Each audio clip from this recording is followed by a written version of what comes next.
2002년 이탈리아 밀라노 드레초 마을의 한 공동묘지. 이른 새벽 안개를 헤치고 무덤 하나가 파헤쳐지고 있었다. 곧 모습을 드러내는 시신 한 구. 20년 만에 다시 세상의 모습을 드러낸 이 시신으로 인해 이탈리아는 엄청난 소용돌이에 휘말리게 된다.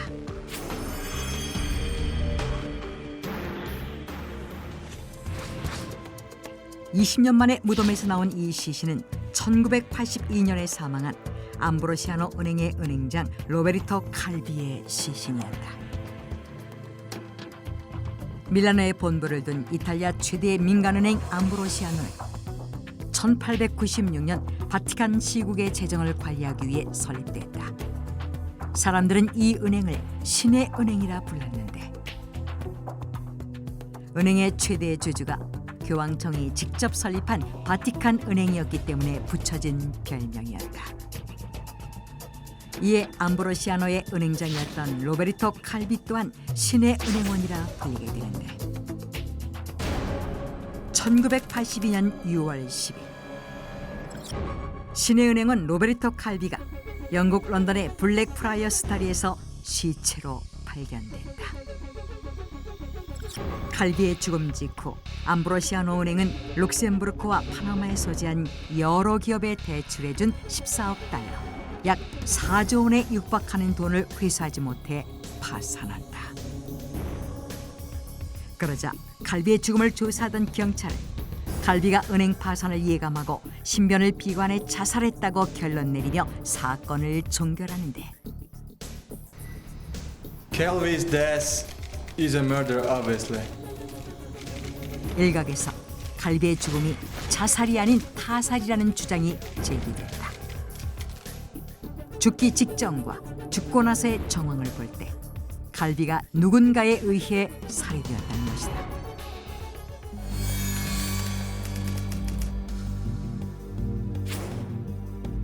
칼비가 죽기 며칠 전 칼비의 아내 루이지 메니니는 잠을 못 이루고 있는 칼비를 보게 된다. 아니 뭐처럼. Something's gonna happen. 그녀에 따르면 칼비는 조만간 무슨 일이 일어날 거라며 초조해했고, Lock the doors. Close all the windows. Turn off all the lights. 퇴근해서 집에 오면 문을 잠그고 불까지 꺼놓을 정도로 불안해했다고 한다. 칼비가 타살됐다고 주장하는 사람들은 아내 루이지의 증언을 근거로 들어 칼비가 생전에 살해 위협을 받고 있었기 때문에 불안 증세를 보인 것이라고 주장했다.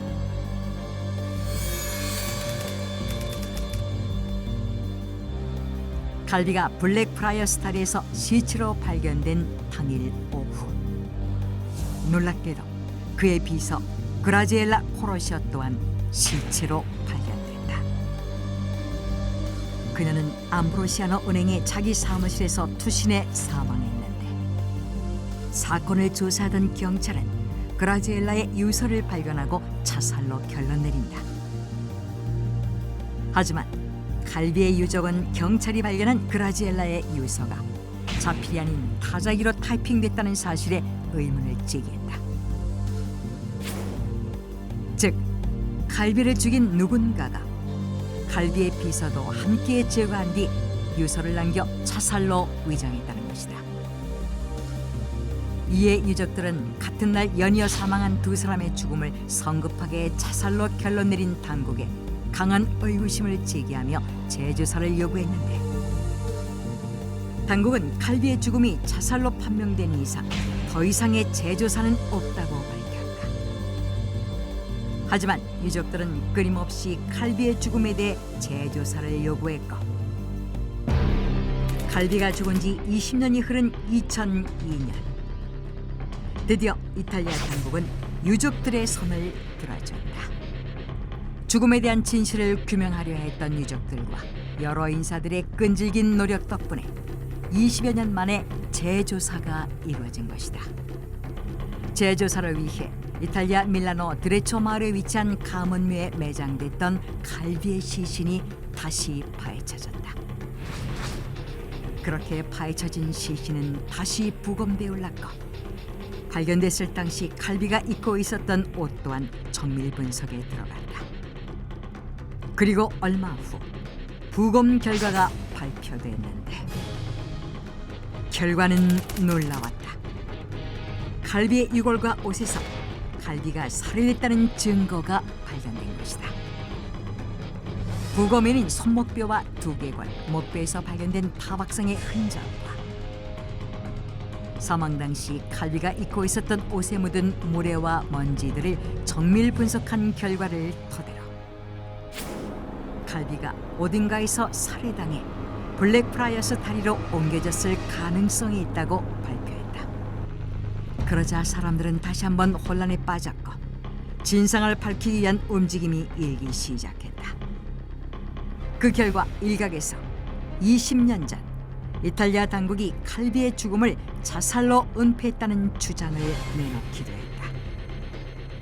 이에 당국은 20년 전 부검실의 노후한 장비와 기술력의 문제로 칼비의 죽음을 명확하게 규명하지 못했을 뿐 고의적인 은폐나 음모는 없었다고 반박했다.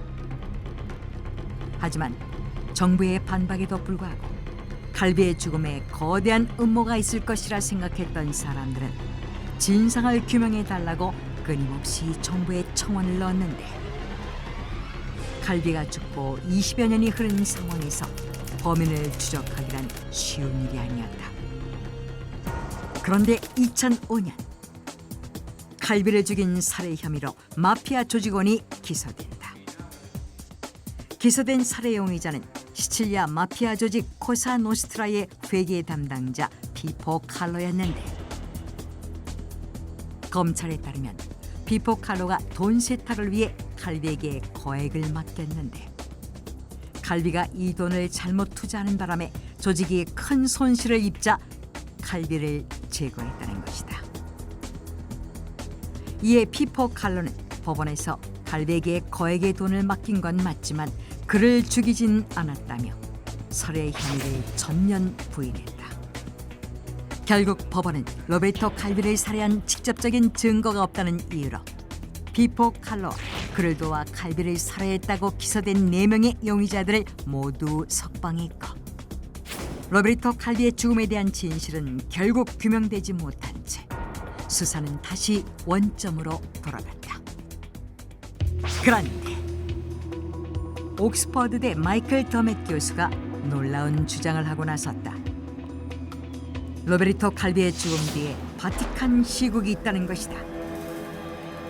마이클 교수는 로베르토 칼비의 죽음에 바티칸이 연루돼 있음을 주장했다. 그는 그 근거로 암브로시아노 은행이 파산에 이르게 된 배경을 들었다. 1978년 암브로시아노 은행장 칼비는 마피아로부터 자금을 끌어들였다. 그리고 룩셈부르크와 파나마 등지에 있는 회사들에게 14억 달러, 무려 4조 원에 해당하는 큰 돈을 대출해 주기로 하는데 그 과정에서 돈을 대출받기로 한 회사들이 유령 회사임이 밝혀졌다. 하지만 칼비는 회사에 돈을 대출해 줄 수밖에 없었다. 암브로시아노 은행의 대주주였던 바티칸의 압력으로 어쩔 수 없었던 것이다. 그렇다면 유령 회사에 유입된 14억 달러는 어디로 간 것일까? 마이클 교수는 바티칸이 암브로시아노 은행을 통해 마피아의 검은 돈을 받아 사용했다고 주장했다. 이에 대한 근거로 그는 은행장 칼비의 인터뷰를 내세웠는데 14억 달러가 유령 회사로 유입됐다는 사실이 공공연하게 알려지면서 정부가 사태 파악을 위해 칼비를 소환하자 칼비는 이렇게 말했다고 한다. I'm in the service of someone who is beyond the wall. 여기서 Beyond the Wall은 바티칸을 뜻하는 언어라고 마이클 교수는 설명했다. 뿐만 아니라 마이클 교수는 칼비의 친구들과 가족들의 증언을 또 다른 근거로 내세웠는데 칼비는 가족과 친구들에게 만약 자신에게 무슨 일이 벌어진다면 교황이 사임해야 될 거라고 농담처럼 말했다고 한다. 이것은 칼비가 암묵적으로 바티칸과 관계가 있었다는 사실을 방증한다고 마이클 교수는 주장했다. But then, when the bank actually got facing its bankruptcy, Calvin made up his mind to expose everything. 마이클 교수는 암브로시아노 은행이 파산 직전의 상황에 직면하자 위기를 느낀 칼비가 모든 걸 폭로하려다가 보복이 두려워 영국으로 도피했던 것이라고 주장했다. 하지만 결국 죽음을 맞이하는 칼비. Then, who killed Calvin?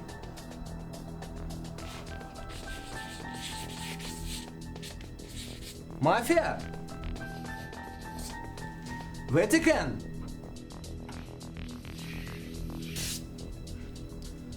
That was both. 마이클 교수는 로베르토 칼비를 죽인 범인이 마피아와 바티칸이라고 밝혔는데 그는 마피아와 바티칸이 모종의 관계를 맺어왔다고 밝히며 마피아가 바티칸이 최대 주주로 있는 암브로시아노 은행에 투자했던 것 자체가 두 집단 사이의 모종의 관계를 증명하고 있다고 주장했다. 마이클 교수에 따르면 바티칸은 마피아에게서 받은 자금을 여러 기업에 투자해 엄청난 소득을 올리고 그렇게 올린 소득의 일부로 정치 세력을 규합해 마피아를 비호한다는 것이다. 이러한 은밀한 커넥션을 통해 마피아와 바티칸은 공생해 왔는데 로베르토 칼비가 이러한 내용을 폭로하려고 하자 바티칸이 마피아를 통해 칼비를 처단했다고 마이클 교수는 주장했다. 또한 로베르토 칼비의 죽음이 자살로 결론나고 20여 년 동안 재조사가 이루어지지 않은 것도 바티칸의 압력과 로비로 가능했을 것이라고 밝혔다. 하지만 바티칸 기왕청은 마이클 교수의 이러한 주장이 터무니없는 음모론에 불과할 뿐이라며 일일이 대응할 가치조차 없다는 반응을 보였다. 결국 타살로 밝혀졌지만 누가 죽였는지는 끝내 밝혀지지 않은 로베르토 칼비 사망 사건. 신의 은행원이라 불리던 한 남자의 죽음은 결국 신만하는 진실 속에 묻혀버리고 말았다.